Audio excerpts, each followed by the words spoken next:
కురుక్షేత్ర యుద్ధం మహాభారతంలో ప్రాముఖ్యత కలిగిన ఘట్టం. ఇది కేవలం ఓ యుద్ధం మాత్రమే కాదు, ఇది ధర్మం అధర్మం మధ్య జరిగిన మహాయుద్ధం. ధర్మయుద్ధం. కురుక్షేత్రం 18 రోజులు.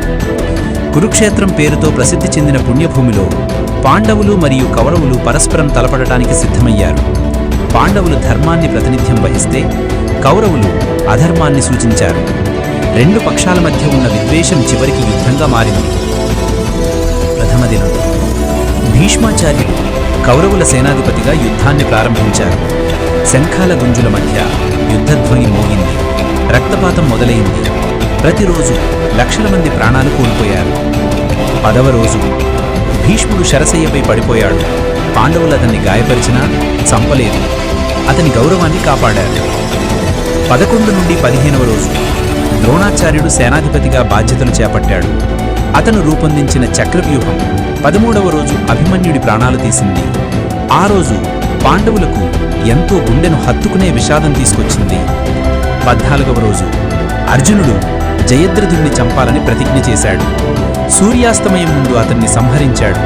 ఇది యుద్ధంలో కీలక మలుపు. 15వ రోజు ద్రోణుడు అశ్వత్థామ మరణించాడని విన్నాడు. బాధతో ఆయుధాలు వదిలాడు. దానికి ఫలితంగా అతన్ని దృష్టద్యుమ్నుడు చంపాడు. 17వ రోజు కర్ణుని మరణదినం. అర్జునుడు కృష్ణుని సలహాతో కర్ణుని చక్రం మట్టిలోకి తొంగిన సమయంలో అతన్ని సంహరించాడు. ఇది అత్యంత కీలక ఘట్టం. 18వ రోజు చివరి రోజు దుర్యోధనుడు భీమునితో ముసలి యుద్ధం చేశాడు. భీముడు అతని తొడలు విరిగాడు. కౌరవులు ఓడిపోయారు. పాండవులు విజయం సాధించారు. కానీ విజయం కన్నా విషాదమే ఎక్కువ.